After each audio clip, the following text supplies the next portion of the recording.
Hey everybody, welcome back to Pierre Hidari's, the only place on the web where you can get information about the Mercedes Benz cars you love that comes straight from the source, real experience, dirty hands, broken fingernails, anyway. Today I have my friend Art Lasky's own version of our buyer's guide, and I think that sometimes when you're dealing with a topic like buying a car, it's a good idea to hear it from multiple people. This buyer's guide particularly works well if you're looking at something like a 280SL or a 280SE convertible. So think of this more in terms of a buyer's guide about possibly shopping for a Mercedes that has a higher market value, and not just a Mercedes either. I mean, if you're tuning into this channel and you have interest in Porsche or Rolls-Royce or other similarly expensive cars, there are some resources in this buyer's guide for you as well that may resonate. So without further ado, Mr. Art Lasky and 50 years of experience buying Mercedes and picking out the best from the worst.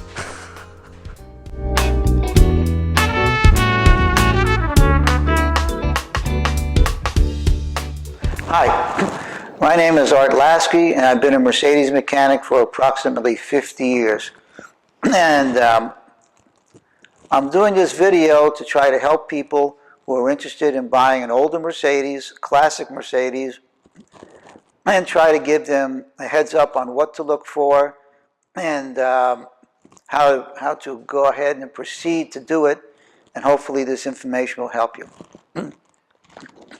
There are 5 basic things on a Mercedes that you should know. The first thing is Mercedes Benz is probably the safest car in the world. That's number 1. It's fun to drive, and every time you get in it, it's a good experience, and you'll have a lot of fun. Also, some people can consider it a hobby, because a lot of people drive their cars, and on the weekends, they clean them, they wax them, they clean the chrome and do all the little stuff. And so you can combine having a hobby with something you can drive every single day, which is a good thing because it keeps you busy. The other thing is you're buying a quality piece of merchandise that's not stamped out, they're handmade. The quality is absolutely amazing. You cannot find that kind of quality anymore in a car. Probably the last item is that if you buy the right models and you keep it up and you maintain it correctly, usually the price goes up and you actually make money on the car when you go to sell it, but you probably won't want to sell it once you own them. So I'm going to start out by going through some basic information that you need to ask yourself before you decide what you're going to buy. So one of them, the first one is going to be the use of the car. Are you going to use it as a daily driver, a weekend driver, or are you going to find one and restore it to be a show car? All the different categories change because each one costs a different amount of money to do. So you'd have to decide that. The second is what kind of style of car would you like? There's sedans, there's 2-door coupes that hold 4 people, and then there's also the sports car series, which is a 2-person car, usually with a removable hardtop and a soft top that goes up and down. It's in the sporty version, so they're a little more costly. And the nice thing about the earlier cars is there is no computers. You don't have to go to the dealer every time you need something fixed, because a good mechanic with a lot of knowledge will be able to fix the car, and you won't have to pay this enormous amount of money to the dealers. Probably the next thing you need to think about is, you want a gas car or a diesel? They're both fine cars. If you do a lot of driving on the highway, a diesel might be a good choice because they get outstanding gas mileage, and there's a lot fewer things to go wrong on a diesel. There's no ignition parts on a diesel, there's no points, no spark plugs, no distributor. So there's much less things to go wrong. And that's really a big deal. You should have a mechanic that you have checked out that has the experience on the car before you consider buying a Mercedes. I wouldn't buy one and then look around for a mechanic. You might spend a lot of money and waste a lot of money for nothing.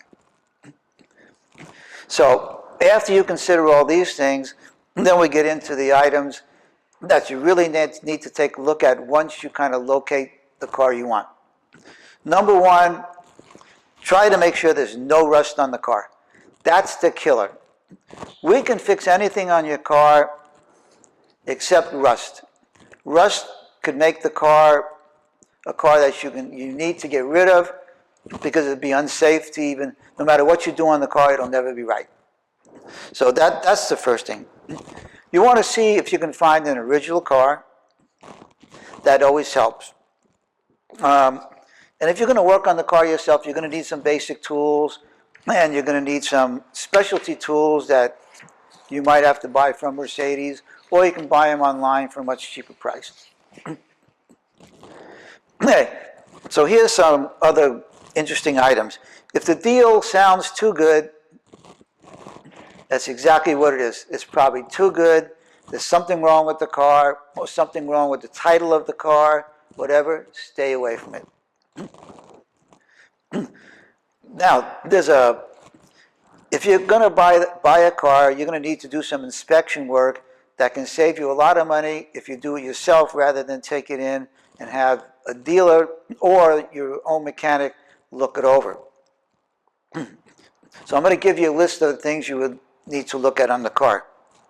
Number one, how does it drive? Does it feel like an old Chevy truck from 1950s? Something's really wrong with it. Do all the panels line up? When you look at the doors, do the lines on the doors seem straight? Does the trunk line seem correct? These are indications that the car was in a wreck, and you should probably stay away from them. Was the car repainted? What is the color original? You should look at those items also. Then, when you get in the car to test drive it, you need to check some of the instruments. You need to check the lights, the windows, the seat belts, the speedo, the tack, the sunroof, the heater. Do the seats move? Do the locks work? Do the wipers work? The cruise control? And that won't come on till it's 40 miles an hour or more. Check and see if it has turn signals. Do they hold and they cancel correctly? These are, some of the basic things that you can look at. Also, the tires and wheels, and the condition of the mirrors and all the glass. Those are the things that basically you yourself can look at and save yourself a lot of money. Now, when you take the car to have it checked out, you need to have it checked out by doesn't have to be certified or whatever, but it's just somebody who has the knowledge and has been working on these cars for a long time, and maybe his reputation is very good, and he needs to have a lot of knowledge on what you're bringing him. So this is what the mechanic should look for, and you can make yourself a list. The first thing is, you obviously want to look at the engine and have a compression test. That's going to tell you the basic condition of the engine. He needs to check the blow-by, see if it needs a tune-up. And also on the V8s, it's very important to check the timing chain and the condition of the camshafts. Those are very expensive items to fix. You also have belts, hoses, and fuel lines. Okay, the next thing down on the list is brakes. It needs to check the discs, the pads, the master cylinder, the booster lines, all the metal seals, and rubber lines.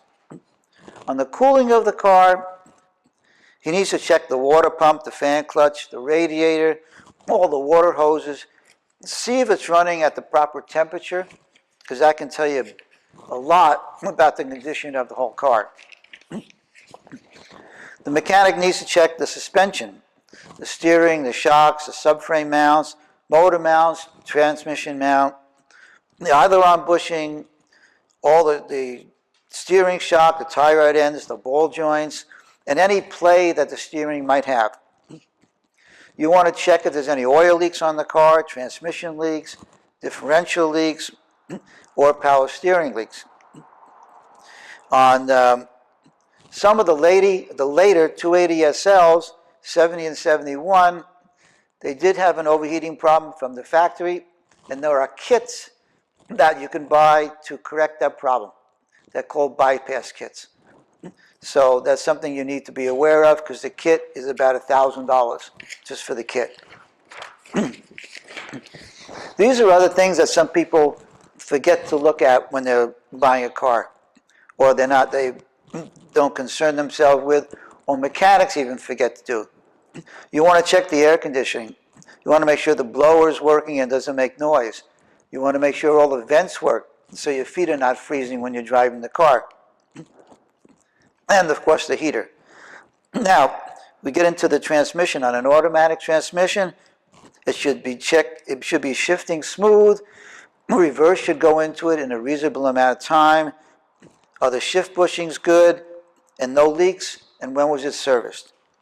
On a standard transmission, you want to check the ease of shifting, the clutch, how it feels, and then leaks, and make sure there's no bearing noise in the transmission. The drivetrain, you need to check the front and rear driveline discs and the center support and the bearings, and make sure there's no play. Some cars, some models, have a vacuum lock system.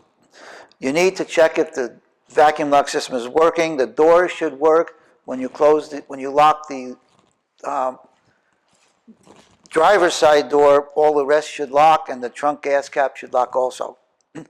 On some air suspension models, which are the 300 SELs and the 6.3s, very important to have somebody check the air suspension system, check the air bellows for cracks, and the system should hold air for at least 24 hours and doesn't go down.